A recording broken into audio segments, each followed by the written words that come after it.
save our neighborhoods. Organize against displacement.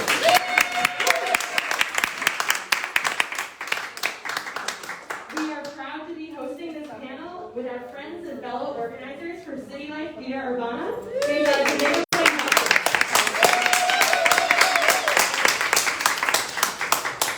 So I know many of you are here tonight because you know that when we fight, we win! When we fight, we win! Cuando luchamos, ganamos! That's right. My name is I use she, her pronouns, and I'm the Director of Community Organizing at CAAS, and I will be your moderator for tonight's panel. First, thank you to Daniel and Ana Lia, of Rosetta Languages, who are our Spanish and Portuguese interpreters this evening, which ensures language justice and access at our event. We ask our speakers to please speak slowly so that the interpreters can fully keep up, and they will signal to us if we need to slow down. So if this is your first time at the Armory, welcome. We hope you can make time to walk through our special evicted exhibit upstairs, which was made possible by a collaboration of Somerville partners who believe that housing is a human right.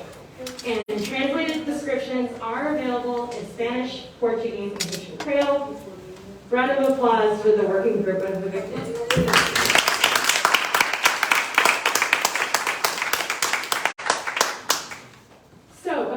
Venue logistics. The bathrooms are in the cafe as well as in the hallway. Food and beverages are available in the back. Please help yourself. You can also purchase drinks and other snacks from the cafe. Thank you, Michelle. We have childcare upstairs.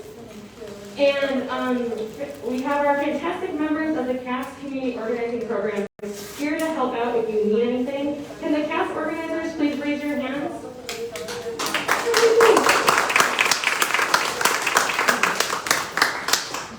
And lastly, we are also live streaming to the CAAS Facebook page, so hello to our friends at home who are watching. So for our agenda for tonight's panel, tonight's event, the first half you will be hearing from the organizing experiences and insights from our panelists, and there will be audience question and answer at the end. And the second half will be a workshop where we invite you to begin thinking and planning how you could organize your building or your neighborhood. So the last thing I want to mention before we start, yesterday I just read that Money Magazine posted a list of 50 best cities to live in America, and Somerville came in at number 7. Yeah, 7 best cities. And they listed things because of Somerville's quirky, creative community, the closest to Boston, its access to transit, commitment to social and racial justice, and diversity. And apparently it's affordability. Yeah, I think everyone in the room actually knows the truth there. And I won't waste too much more time on this article, but I want to remind everyone that this is what we're fighting for. Our neighborhoods that are made of working class, low income, and immigrant renters are much of the reason that Somerville is such an amazing place to live. And so I hope that after tonight, you feel really committed to continue organizing and fighting alongside us in this movement for housing justice. Woo! So,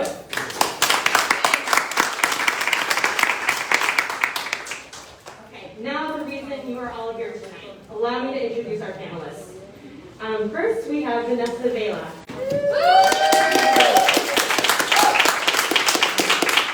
Vanessa is a Native American from El Salvador. She immigrated to Boston and the United States when she was 17 years old and has been a resident of Somerville for the past 18 years.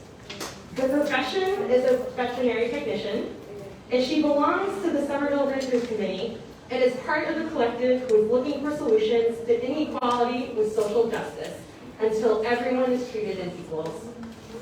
Vanessa is a true believer that we can all coexist on this planet as one human race. She says peace won't truly exist, and the change starts with me and you.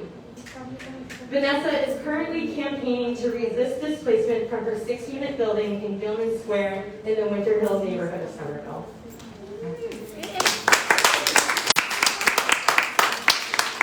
So next we have Remy. Ronel is a husband, a father of 2 wonderful daughters, and a community organizer with City Life Vida Urbana.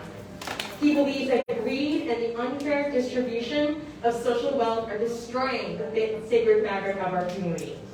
Ronel has organized in tenants and communities in Boston and around the state, and he says, eviction is a nightmare, a design catastrophe, a system tool program to rob our people of their dignity.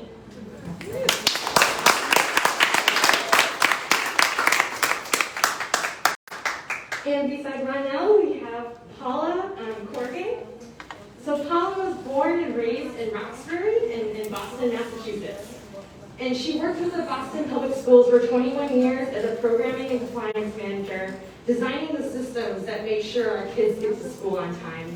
And then she was a teacher in the Cambridge Public Schools. Paula's family have been victims of redlining, but then she was a beneficiary of rent control in Cambridge, where she raised her children for 19 years. But after losing her home to greedy banks during the financial crisis of 2008, this is what brought her to City Life. So Paula has personally battled eviction, foreclosure, and now she is fighting alongside her neighbors once again in Roxbury. And Paula attributes her fighting spirit to being a member of the Black Panthers in the 60s when she was in college.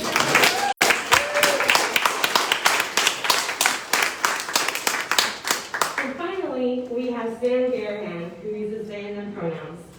So Sam is a long-term Somervillian and former late-night grilled cheese slinger at the UQ shelter in Cambridge.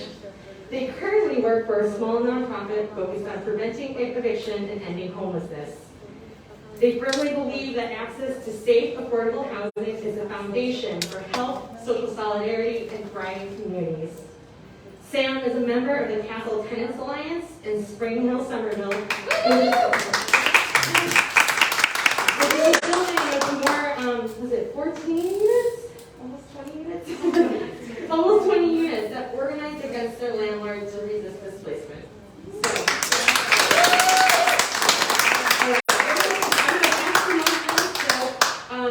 I'd love for one of our panelists to kick things off to tell us a little bit more about yourself and why did you start organizing with your neighbors?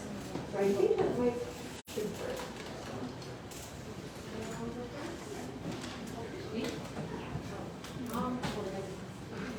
Hey all, thanks for being here tonight. Thank you to my fellow co-panelists and for CAAS that was in this event. So I started organizing because I love this community and I love my neighbors. And due to really dramatic rent increases from a landlord who is insatiably greedy, Jake Grossman, one of my neighbors was displaced and I miss her and I didn't want us to lose any other members of the community because housing is a human right and everyone deserves a safe place to live in the community of their choice. Add to that?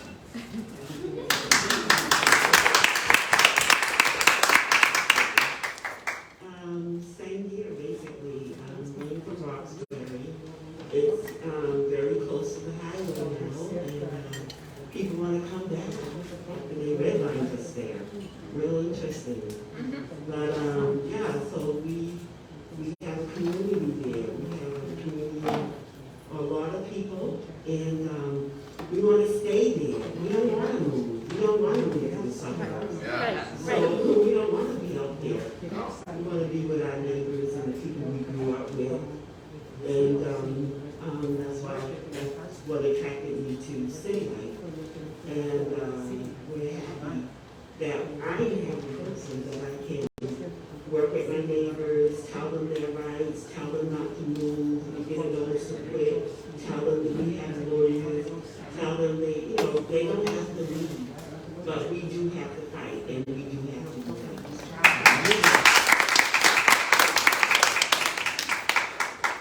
Hi everybody, I'm so happy I'm with you guys. I feel it's a privilege every time that we're able to speak with folks who believe what we believe, who believe there's something wrong with society. As you heard earlier, my name is Ronel. Actually, when I first moved in the States, within a few months, my sister lived in Somerville. She came to New York, saw me, when I say my sister, my adopted sister, ever since we were kids, that's who I deal with. She lived in Somerville. She told me, don't stay in New York, it's too high. Come live with me. And I came here and I love Somerville. But we couldn't live in Somerville very fast because it was right before we basically lost rent control. I was pushed out of Somerville. So I went to Dorchester. So at the time I worked with, it was University Hospital. I worked as a cook. And then within a year or two, I couldn't afford Dorchester anymore. It was too expensive. Then I moved to Cummings Highway, near High Park. Then I couldn't afford it anymore. I moved to Ronel. Now I moved back with my sister.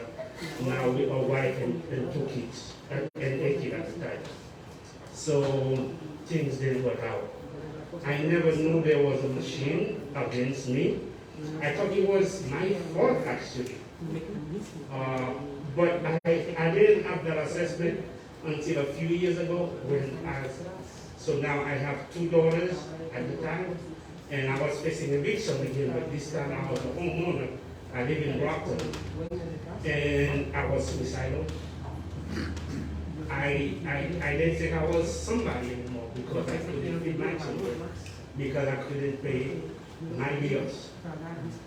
This is the Kool-Aid that the system gives many of us, especially the folks who look like me. We're supposed to be able to provide for ourselves, and they keep adding things against us as we go. Every time we get close to the line, they shift it, they put it on the official head of us. And then we're supposed to survive and to be glad that we are here in America. So this is my version of America that most people may not agree with. It is an America that is savage, that is brutal, that basically uses terminology to deal with you, to have an excuse to deal with you, to say, well, you should not feel anything against them because they're savages for indigenous people, because they're terrorists for black and armed folks who come from the Middle East, because they're not like us. So we can do that against them. And I believe this is wrong. I believe we have to fight the system with everything we have, everything we are.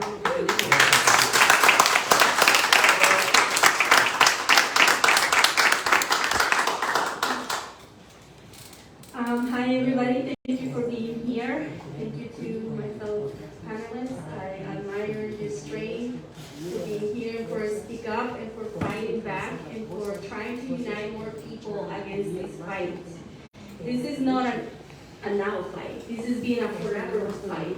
Right. Since colonizers came to America and divide America into countries. We all are American. We all are from every country. We all are immigrants. I thought that eviction wouldn't happen to me. But I was so close to happening to me. I almost self-evicted myself for not having the knowledge of knowing my rights. Thankfully, thanks to City Life and CAAS, I'm more knowledgeable now about my rights. I know that I can fight against greed, because this is what it is. Eviction against working class is just evil. It's greed. It's thinking that money is more important than human lives. And I said that we gotta stop this. Together we can fight it, and we can win. Love for each other is gotta be more powerful than money. Money is just power. Money is just nothing.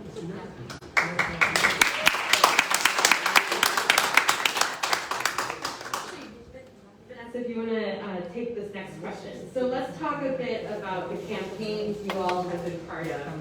We'd love to hear what has been helpful to know when you're organizing your neighbors, and what's been a challenge in that process as well.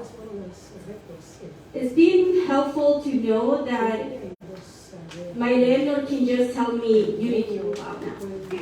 He needs a court order. He needs to legally have paperwork that he has filed and I had knowledge and I could even fight it back in court.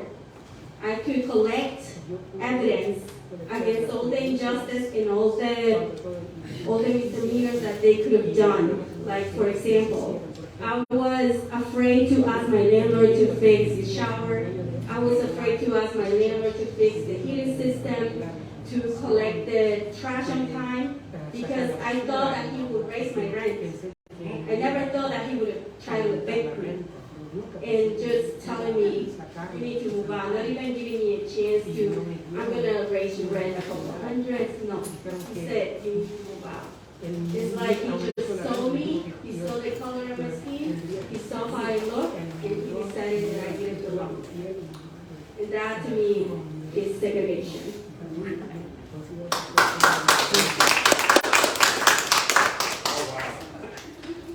It's a lot there.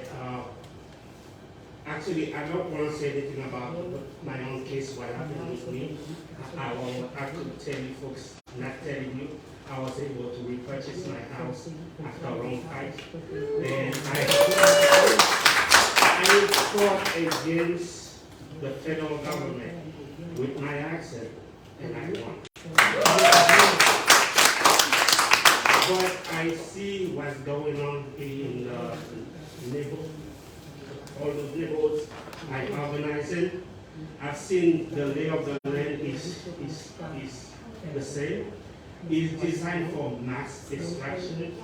I'll give you a good example. You come in our neighborhood, you see there is sometimes two Dunkin' Donuts across the street from each other.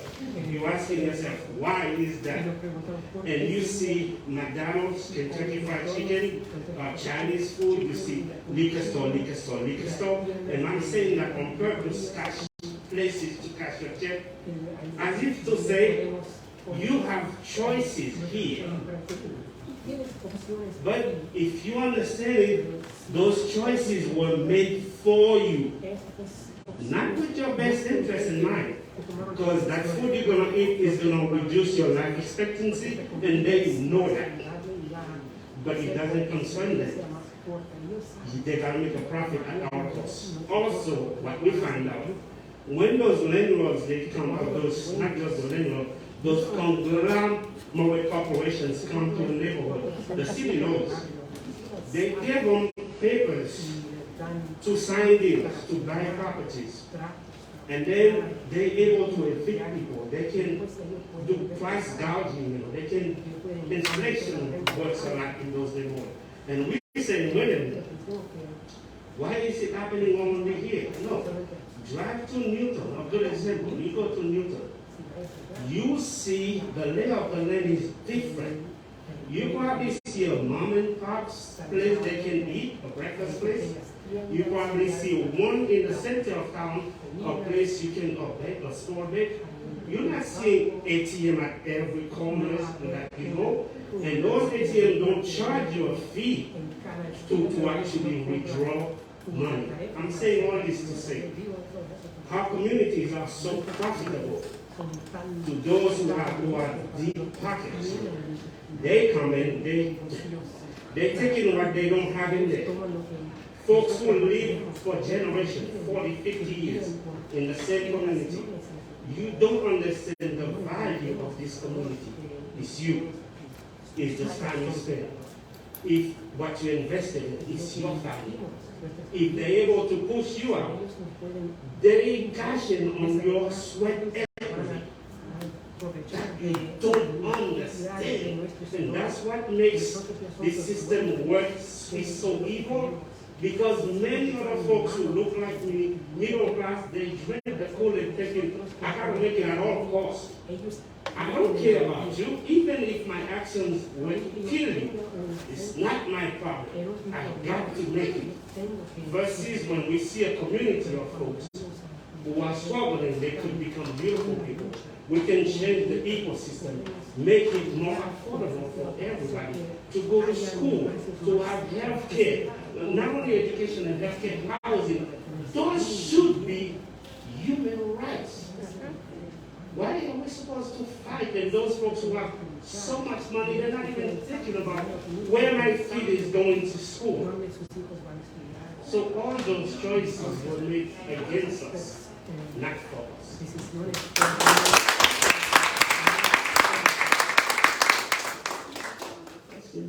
Yeah, Paula, I'm wondering, in some of the campaigns that you've worked on or your personal experiences in organizing, what's been helpful to know to make the organizing effort a success? And what's been some challenges you might encounter?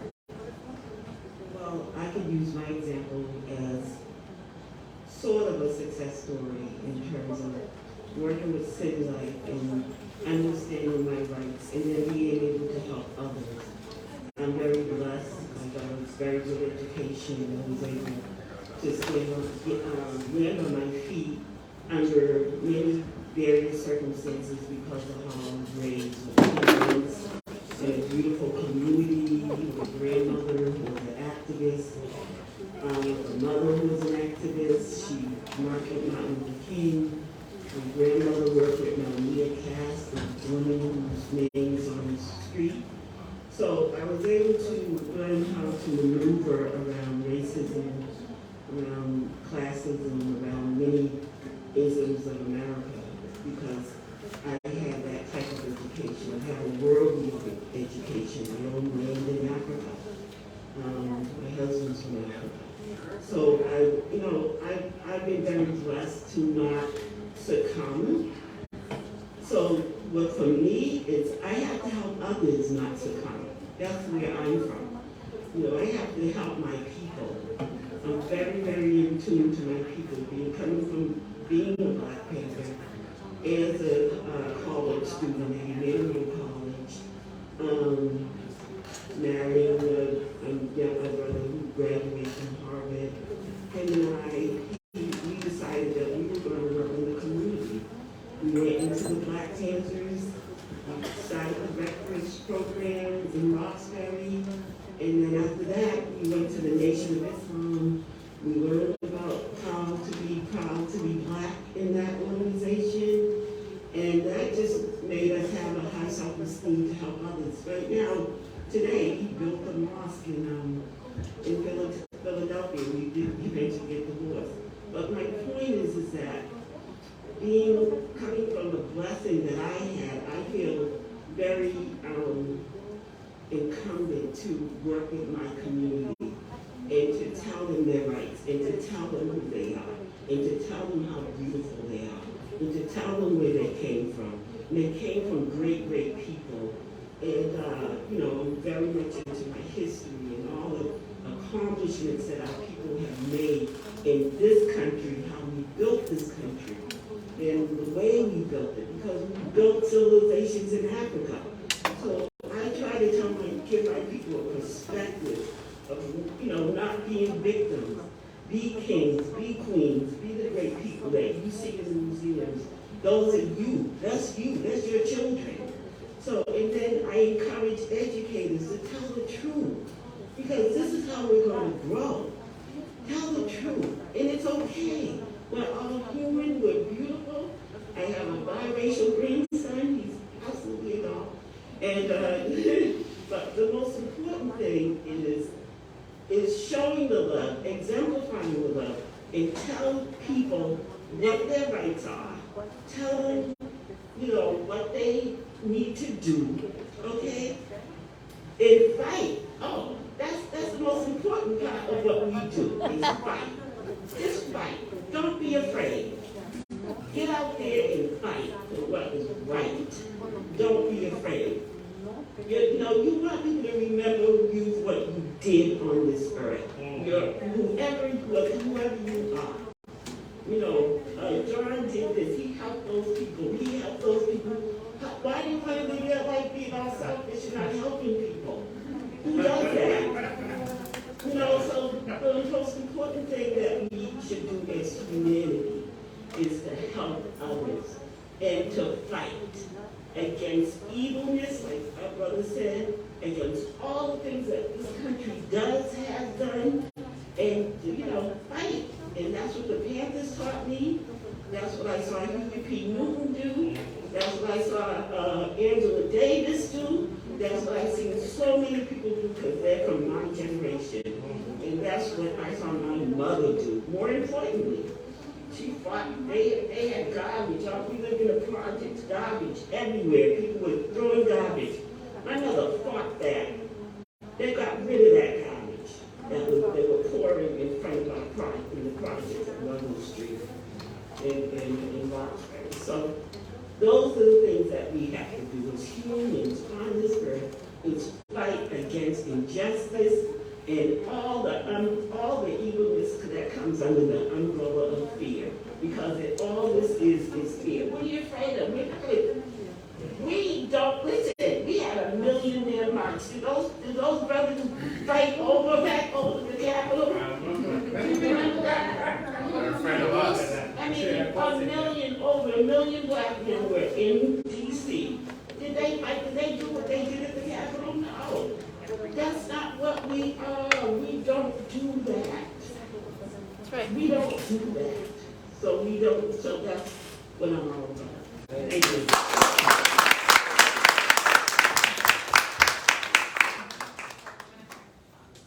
She's going to have a quick transition with the light.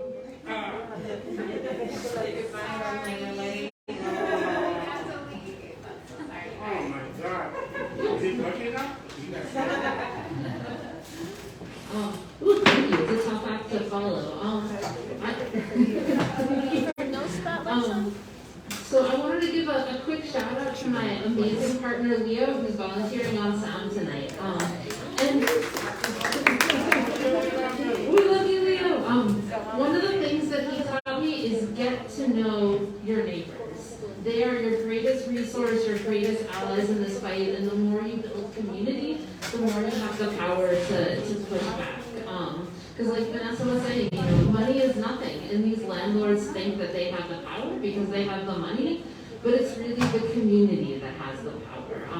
So get to know your neighbors and make it fun and really try to build with them. And in terms of challenges, I would definitely say the fear and the intimidation. So keeping in mind, that we have the power. We are this community.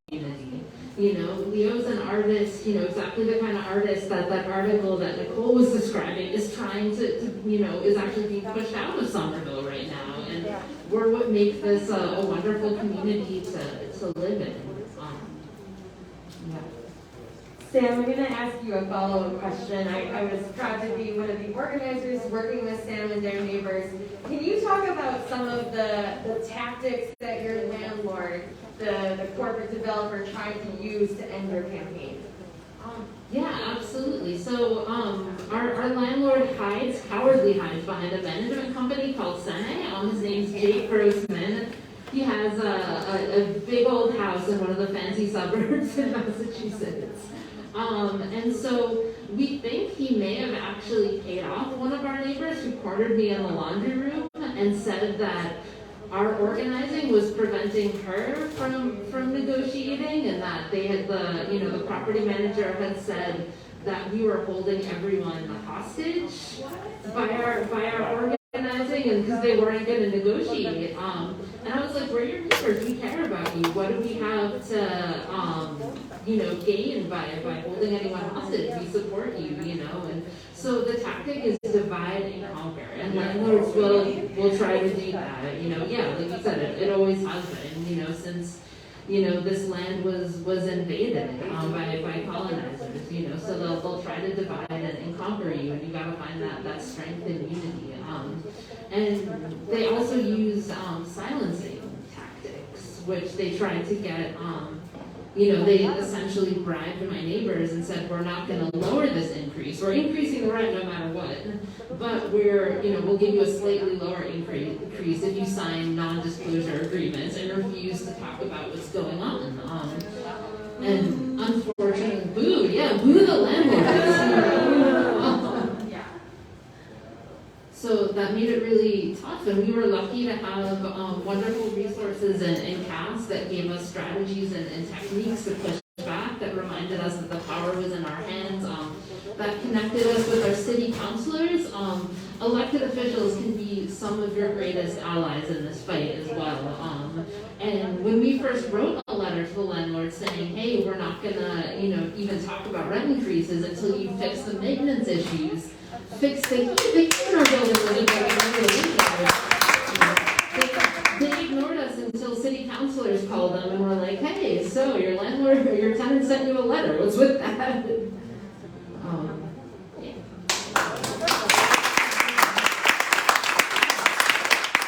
Does anyone else want to talk about some of the tactics you or other tenants have faced in your campaigns against landlords? Yes, public letters, really, that really helped tremendously for us. That is one of the things that we automatically do, is write public letters to. Can you explain what that looks like for people who might be unfamiliar with the public letter concept? Well, there's various types. There's one like for a personal, one person you write a public letter to. I mean, a public letter for a help them write a public letter because it comes from the tenants. So you help them and you think about who the senator is, who the city councilor is for your area, and then you write a letter about the conditions of your housing and what you need help with. The landlord's trying to evict you, whatever issues that you have. And then of course you do a tenant association public letter, and that is another type of letter that we send. You want to talk about that? So I could also say the game is to get together, to pass your fear and shame, talk to your neighbor. It's harder said than done. Imagine when a tenant has to do 3 jobs to pay 1 rent. That takes him or her out of the equation. You're not at home with your family. You're not raising your children. Basically TV, internet, or worse, are raising your children. But when your child is getting up to the age they do anything wrong, the state come over, start the race on them, give them a record for the rest of their days. And we see that often in our communities. So what we say to the tenants, not only that we organize, find out what type of neighborhood you have. Know the neighbor's name, number one. Spend time with them. Find out what's going on with them. Do you have a grandmother? Do you have a sister? Who's sick? And accept them. And welcome them. Offer your service to them. If there is snow, if there is anything you can do to be helpful, to be a good neighbor, we should start doing that. I wanted to also say a piece about those landlords. They are good landlords. Let me say it again. They are good landlords. If a landlord lives in the building and have you as a tenant, 3 out of 4, they will make sure you get what you need. Because they live there, they see it, they want to respect you, they want you to be a long-term tenant with them. But those big corporations who know nothing about the community, who invest more money than God in a way, they want to reap maximum profit. They don't care who lives there, who goes there, how often you move, it doesn't matter to them. They gotta meet the quota, that's it. It's not about you.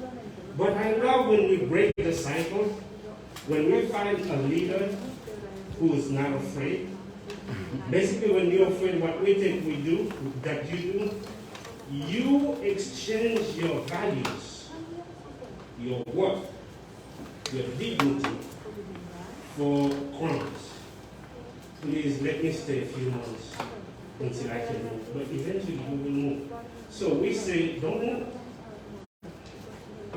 There is 3 boxes in Massachusetts if somebody's trying to evict you. First, they could say, signed by such and such date, you're moving out if you don't want to live there without realize the tenant. Sign there, you agree to a rent increase. There is an invisible box.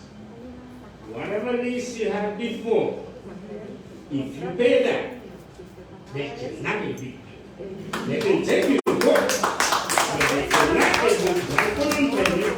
You are paying, but you're not paying what they want you to pay.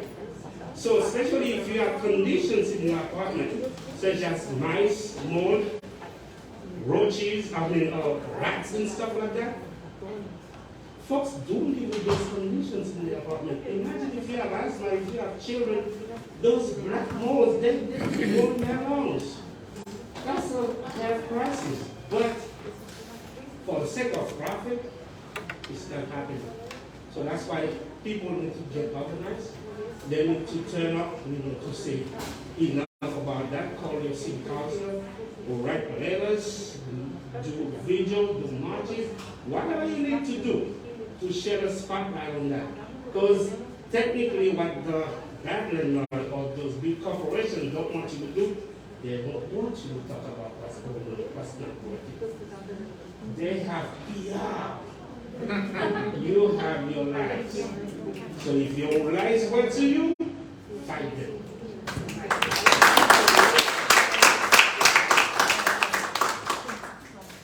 So my landlord tried to get me to sign disclosure agreement.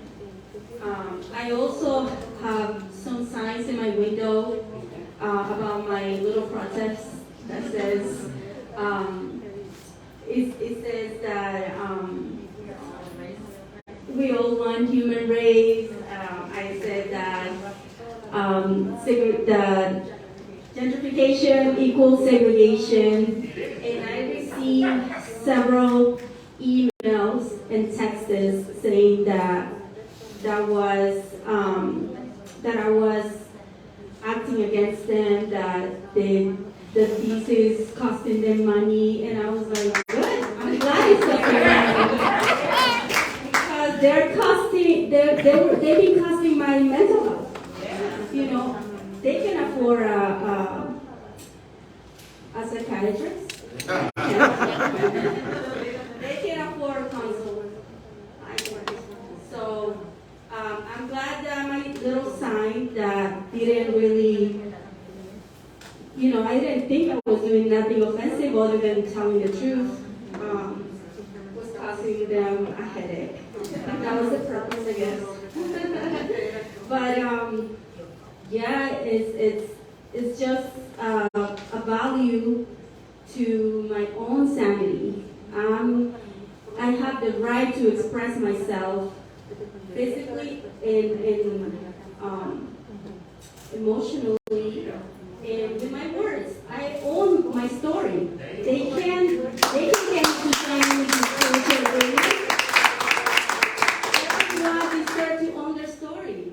And I think that also goes against the Constitution of freedom of speech, of freedom of expression. Yeah. They should be sued.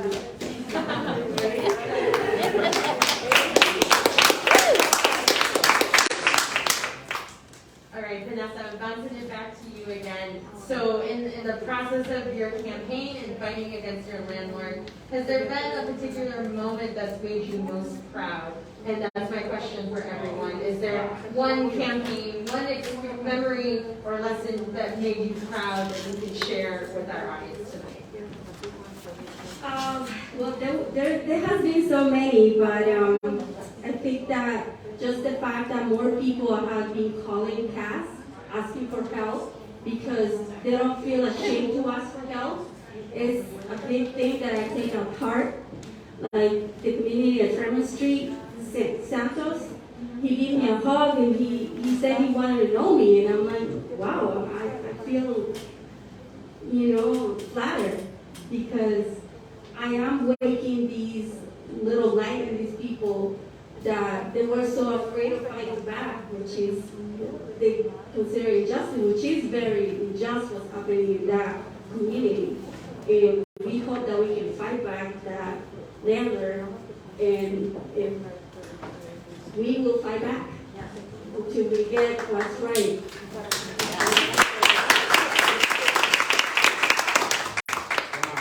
This is a challenging one. I know I organized with someone who was has a picture of herself at City Life. She was 12 years old when she faced eviction at Against in Boston. And the house had no heat, and it was winter time, and her family struggled a lot, but she survived.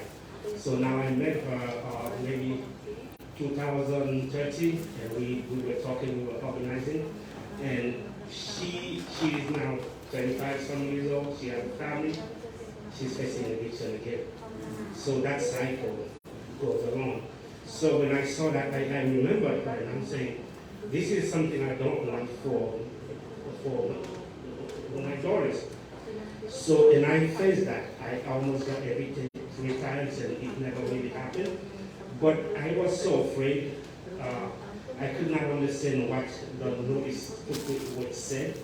I thought when I had the 72 hours notice to quit I was to basically leave everything.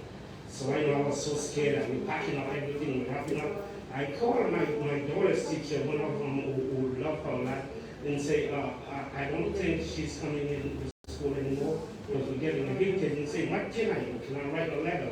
Can I do all these things? I'm saying, no, it's a done deal. In my heart, it was a done deal. But I didn't begin to fight yet. When we went to court, when we fought hard, when everything came to a standstill, I lost a good job I had. I lost a brother who died suddenly. I was in a car accident. Everything was just fell apart around me. Then if I was in a spiral, I really became suicidal, and I couldn't tell anybody. But thank God for City Life. When I was going to court, they sent 35 members with those t-shirts to shield me and saying, don't give up. To me that day, that was 35,000. And then, not only that, when I won my case, when I finally, we were purchasing the house, we went to sign the deeds, you know. My attorney who told me time and time again, you can never ever stay in this house. You need to move, you're going to have to move. So when I was going to sign the deeds, and he was with me, and a moment of clarity, I said, did you tell me I could never ever get this house back? He said, yeah, but you never believed me. So that day, when we signed the deed, when we came out, in 10 years, that was the first day for me. I come out, I saw the sun for the first time in 10 years. I've seen it every day, but I never really looked at it. The first time I saw the sun, the breeze on my skin, I heard birds singing. It was a symphony, and I began to cry, saying, Ronel, Remy, with your accent, you fought the federal government and you won.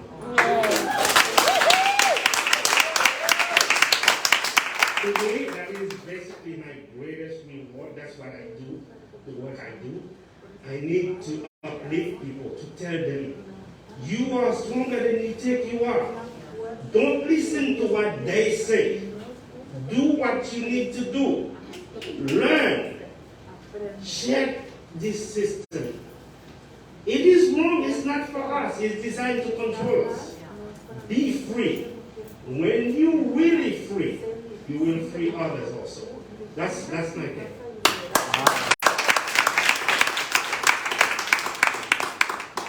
I have so many stories. I guess I'll talk to them about Mr. Harrison. Yes. Mr. Harrison is a 78-year-old man. Lived in a home 30 years on Mass Avenue, right in South Avenue, very one something. He calls me up. Paula, they want to sell the house. Mr. Harrison, don't leave. I don't care what goes on in America. Don't leave. And we got together, City Life. We got together. We protested in front of his house. Neighbors, the Globe. Everyone came by to hear Mr. Harrison's story. We gave letters to Mr. Harrison to give to all the other tenants, not to leave. But they left anyway, which is very sad. But Mr. Harrison's not leaving, 78 years old. I'm not going anywhere. Put a sign on the window. The city like has our signs are like, we shall not be moved. When you go by 507 Mass Ave, he's still there.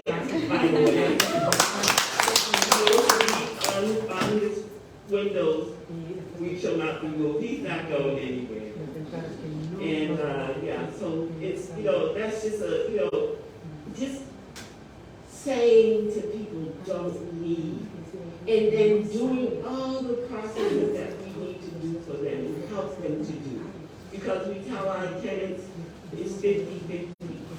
And when we do that, and one tenant said to me the other day, I can sleep now. But she thought the 14-day notice meant she had to leave in 14 days. So I'm just saying that type of work that we do and any of you all can do at any given time of your life, help others. And do what this young lady did. Even volunteer, come to our office and say, where you going today? We're going here. Okay, I'm going with you. We'll be so happy because we really, really can help people. We have our lawyers, and they are very powerful, and they can help all of the tenants that are dealing with this notice to quit and all the things that go on in our community. So, but Mr. Harrison's up my success.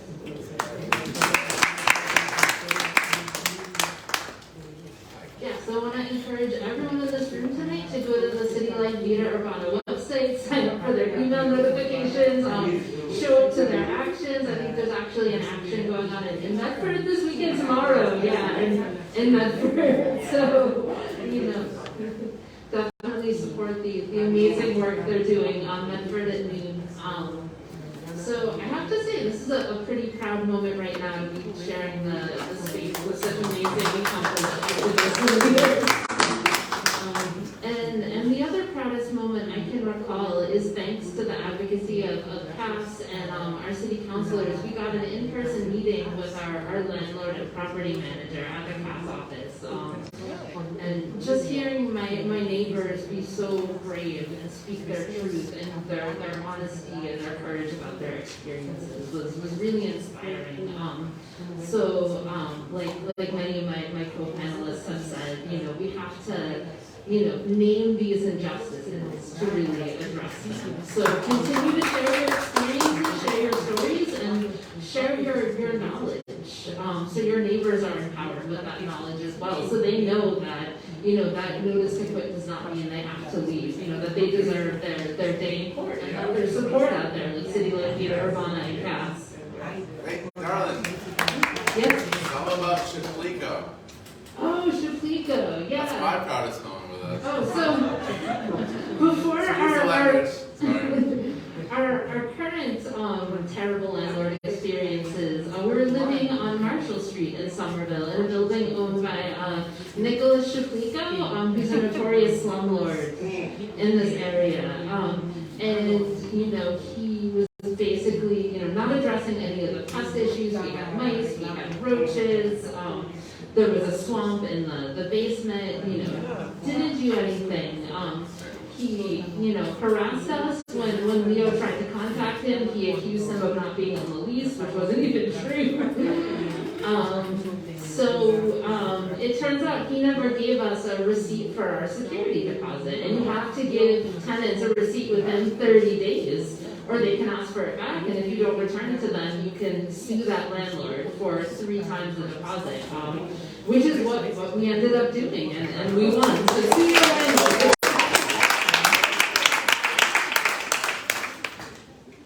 All right, panelists, I'm going to ask you one last question before we turn into the audience.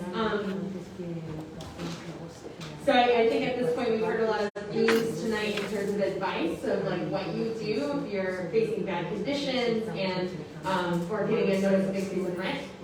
Number 1 is not to move. Number 2 is to know your rights. And number 3 is to know your neighbors. Do you have any other advice to tenants in Somerville, the Boston area, about how to get organized? I'll go first. I just hope that people will just fight. Just fight. And when you fight, what you do is you find out, you get educated. Educate yourself on what your rights are through us. Because we know now. So just come to us. Come to us. We know we got great lawyers, we got We have great success stories. So, don't reinvent the wheel. Just come to Somerville, wherever, whoever's helping people with homeless issues, come to us. We got your back. I think something that we should also do is hold each other accountable. I would ask you to move on in your neighborhood. You can organize too. You need to know your neighbors. You need to know what can I do to help. And you need to tell them what you heard. You need to know if there are conditions. And because this fight that we are fighting, we need an army. So we need you and you need them. And them and you become us. So that goes without saying. Reach out to people. And then on this age of technology, I'm learning about barcode. You can have a barcode. You check it with your phone, you know where things are. Use the barcode. Use social media. Use your phone. Use email. Whatever you can do to communicate. Because a lot of the tenants that we see, they living because they feel alone. They feel singled out. They feel they don't have a shot. They lost their sense of self, of dignity, or everything. So when we approach them, when we're able to communicate, and I'm going to say that again, communicate. Communication is not just I'm going to say and you're going to listen. There's going to be an exchange. There is a human connection that we're looking for. We need to be able to pass those barriers society has for us. Breed, skin color, gender identity. Those are serious steps, because as long as we're dealing with this, we are not free. I told my sister earlier, if I see my brother, he is on home, my sister is on home, I am also on home. That condition is attached to mine. So what am I doing to change his or her condition? As long as we don't see it that way, then not only we have a problem, but we are the problem. I don't want to just sit here and complain about capitalism is wrong, this system is evil. Yes, I could go on and on. But at the same time, I want to say, with you and I, something is wrong between us. When can we talk? We need to have those difficult conversations. We cannot turn around the table. No, let's sit down and talk. I don't have to love you. You don't have to split with me for us to have a relationship. Yeah, and unfortunately, this is what society is telling us. Everything we cannot do. I need to hear what I can do. You and I, we can sit down and so that we can do. And this system, so this way out. I wanted to say that, find a way to reinvent itself every 10 years or so. But they do know it's a battle, like we know it's a battle. So how much that we are ready to sacrifice? So some of us is going to be allies. It was that way then, it's still that way now. We need to change the status quo.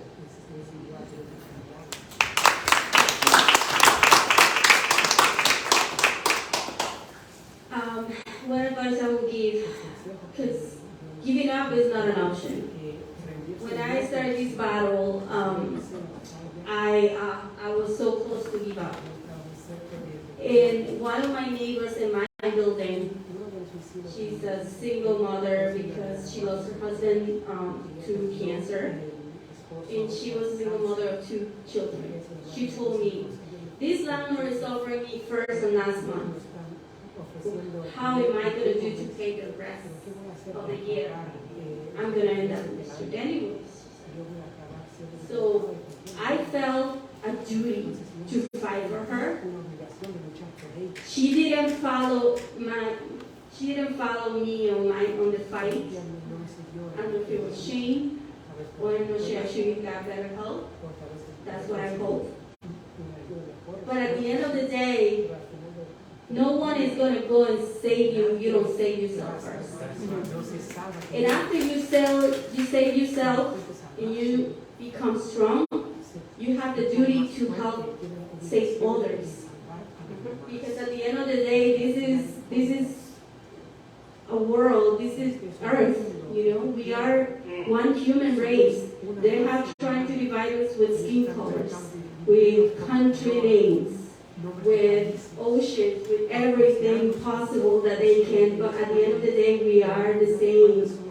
We have the same type of blood running in our bodies, skin, hair, eyes, and we all need to coexist with each other in this earth.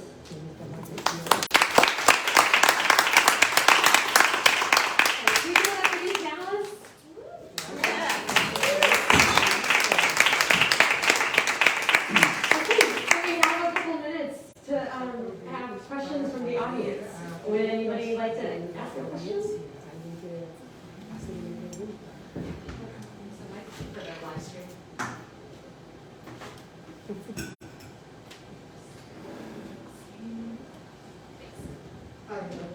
Sure. Okay. So taking a few notes as everyone was speaking. Sorry. I was taking a few notes as everyone was speaking. And as Ronel was saying, community and communicate have the same root word, commune. What we are doing now is communing, building community with one another, and what they're trying to take away from us. But we individually make up the whole of a community. And as Vanessa was saying, the slumlord was trying to hold you hostage to your basic need housing, trying to hold you hostage to housing. Like, the fact that people can't come to their landlord and say, well, there's rodents, like, we should fix that, and not feel like they're going to be punished by raising the rent is criminal. And as Ronel was speaking about his displacement, ironically, a lot of the different places he's ended up being displaced to were a similar path that in childhood I actually took with my family. So it's interesting how displacement is not a singular thing. It happens to many people, and we often take the same path. And it reminds me of the Tears of Trails, the Tale of Trails, where it was a communities of neighbors pushed out west. And when you see the reservations today, it's destitution, it's poverty, it's everything other than what they used to call home before they were pushed out. And it's the same thing that Ronel is saying today when it comes to gentrification. And as Ronel was saying about sweat equity and how the owner class, the landlord class, the business class, they make it seem like our sweat equity doesn't matter, but who's creating these community gardens? Who's creating these mutual aids? Like, it is us who create the neighborhood, who make it nice, who make it livable. We're the ones who have places like this, like the Armory, where local artists can come together. That's a us thing. And then they make it seem like it's insignificant, and then push us out to yuppies and yuppies who would never do a community garden, who would never do mutual aid, who would never want to commune with us. So we do create the community, and we do make it worthwhile, and then they tell us we are qualified to live in the community that we make worthwhile. Yep. Oh, sorry. Oh, this is actually a question. Lastly, oh, my name is Dee, and I actually live in Cambridge. I can hear it. Thank you. Lastly, has CAAS Community Urbana considered supporting, encouraging, and informing people about adverse possession, also known as squatters' rights, for those who are currently homeless and on the verge of a bone-chilling winter, because this is Massachusetts? Thanks, V. I'll just speak real quick on CAAS's behalf. So our organization, for those of you who aren't familiar, we're an anti-poverty agency that serves Somerville residents. And the gap that we try to address is preventing residents from reaching homelessness. So while CAAS does not work as closely with unhoused neighbors, we have organized with tenants who are in illegal situations and could potentially legally designated as squatters other things. And so those are parts of the law that we've done our best to educate ourselves. Thanks to the partnership with the Office of Housing Stability. Ellen Schachter, the director, is here tonight. Thank you, Ellen, for your partnership in collaboration. But yeah, we try to make sure that people don't reach that place where they're unhoused and homeless. So I'll pass it to the City Life folks. I'll say quickly, this is a problem, and we know of it. Actually, I was speaking with Steve or Mitchell, one of us, and I spoke with Vida about that also. This is something that we definitely look at. It's a cancer in our society, folks who are on home. And when we know, it's not because of lack of housing. There's a lot of empty houses in Boston. So we need to say that. So why are folks on home? Why? Shouldn't be. But also we're talking, actually, a day or two ago, we met with the folks up to know when those folks who were homeless, they're coming back, they're getting a place to live, how we could tell them about their rights. We're working with them on that also. But we have this on our radar, but we don't have a magic bullet right now that can fix it. And also something else I wanted to add up real quick. The state does not have any data on what happened to folks after they get evicted. They don't.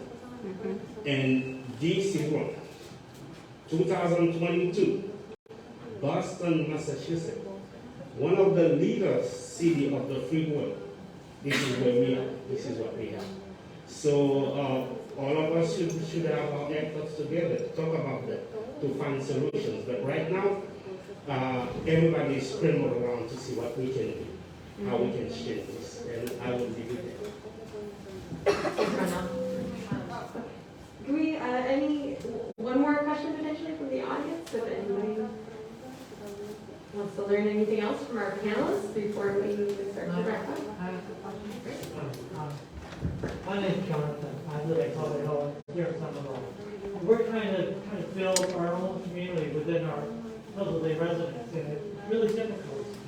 I mean, because a lot of people that I live with, they will speak different languages. It's really hard to communicate. And I was just wondering, and also a lot of them, they have a lot of appointments to go to, so it's hard to find time to get together. And I was just kind of curious what you guys would sit and recommend to try to help us build a community. Thanks, Jonathan. Oh, there's so many things you can do. If they need you, if you are a tenant association, if you have a board, you should have a list of all those folks where they live, what their schedules are like, and try to talk to them, communicate with them, what type of needs they have. If folks don't speak the same language, it's a wonderful thing. Great time for folks of different backgrounds, different cultures to get together. Find somebody who can translate. First of all, if you don't acknowledge what you have, you won't know how to distribute the help equally. So if somebody just speaks Portuguese only, find somebody who speaks Portuguese, make sure that that person who only speaks Portuguese doesn't feel left out. And if you have that vision, you would look around for everybody and include them. Because at the end of the day, that decision that you have to make will affect them. So if they don't know, you're making the decision all right, but they don't know they have a problem. So have a tenant association, give a name, have anniversaries, and those are the wonderful things. And I wanted to say this since I have that time. Until and unless Massachusetts return to the days of statewide rent control, we don't have the problem. It is that easy. Because when you find out the real estate industry is spending millions of dollars to make sure you never have rent control again, that should make you take what's going on here. Why you want to own in my neighborhood and say, what type of game I should play? Where should I go? What should I do? Those are tools of the system to control us in a way we become irrelevant. If you don't have a voice, it's like you never existed. That's it. What I learned about working with City Life is that City Life has been around 50 years. We're going to have our 50th anniversary next year. You are invited. You are invited. And what I love about this organization is that it never gives up. And it just encourages us to never give up. Don't give up and fight. Yeah. Don't give up, fight. Give up, fight. To answer a little bit of his question, CAAS actually has what's called language justice. So when you come and ask for help, they will organize and provide translators so that to make sure that everyone understands. And we can actually go to your building and I speak Spanish. We have people who speak Portuguese. Be more than happy to help you. Yes. Thank you, gentlemen.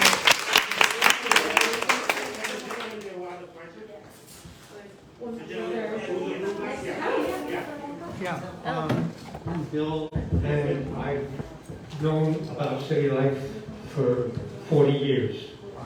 And I've heard I've heard you talk about what you do and how you do it tonight. But you haven't used a phrase that I heard early on and kept hearing year after year. And I'd like you to explain, if you still use that phrase and you still have that approach to your organizing, explain what the sword and the shield is. Thank you, Vida. Thank you. Well, City Life, we use something called the three-legged stool, and these four folks who come to us the first time to understand is the sword and the shield that create the offer. The sword, basically, every time we write a letter on behalf of somebody who's facing eviction, every time we get the space to do a rally, a protest, a video, that's the sword in action. And sometimes we stand with that someone who's facing eviction saying that we with you, we'll fight with you. That is the sword in action.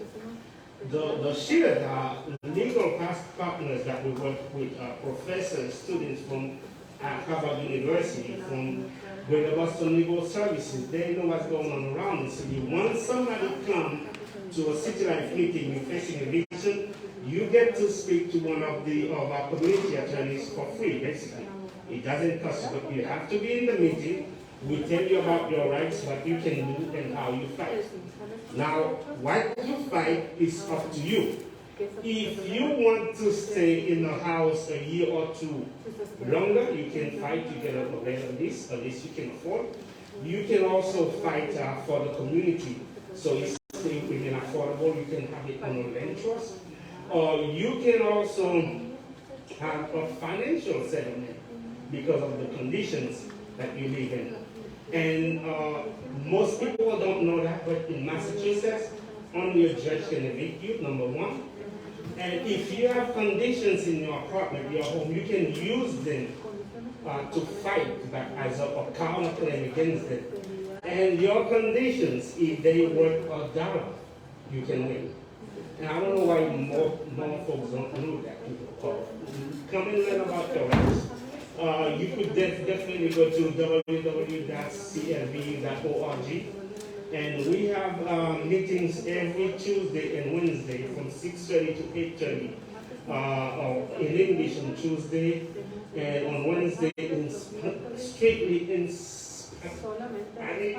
And those meetings have on average 100 people on the English side, and maybe 35 to 40 on the Spanish side weekly. And we see an uptick lately. More folks are coming because they don't know what's going on. They feel the sense of desperation. And it's bad to say you're happy to see that. I'm not happy to see them running to us. I'm happy to see they understand they need help. That is a big difference. Once you understand you need help, then you could sit down and ask what you want to see, what you want to do. And when we get there, there's a lot we can do.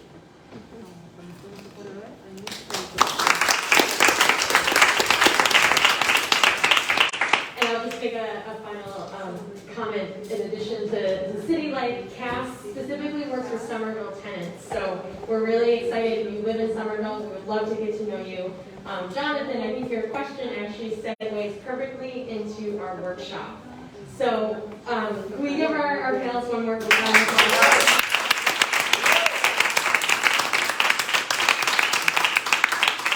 So much gratitude and inspiration. Thank you all for being here and sharing your power and helping us create power in this room, because this is where it begins. For the last 15 minutes, we have created a worksheet that will allow anyone here to start thinking through the steps and the resources that you might have to organize. And we have CAAS organizers as well as the panelists here who are willing to sit down and talk to you a bit more and think through these steps. So Isabel over here has worksheets in English, Spanish, and Portuguese. So if you would like a worksheet and would like to start thinking about what would it look like to organize my building, what would it look like to organize my block or my neighborhood, we would love to help you start that process tonight. And we also have copies of the Building Tenant Power Guide outside, as well as like tenants' rights booklets, and all ways to sign up and keep being involved in the housing justice movement. We hope you will stay engaged in this fight. Again, if you live in Somerville, we have renters meetings monthly. The next one is November 7th. We're going to be canvassing next weekend. City Life is going to be protesting in Medford tomorrow. There's so much going on. It's just a matter of reaching out and getting involved. So thank you all so much for being here tonight.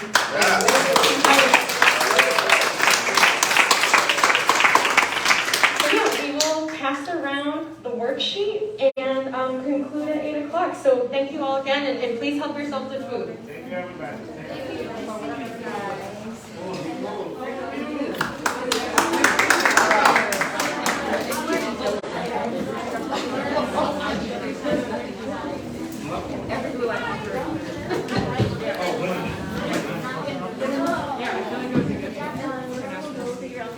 Thank you.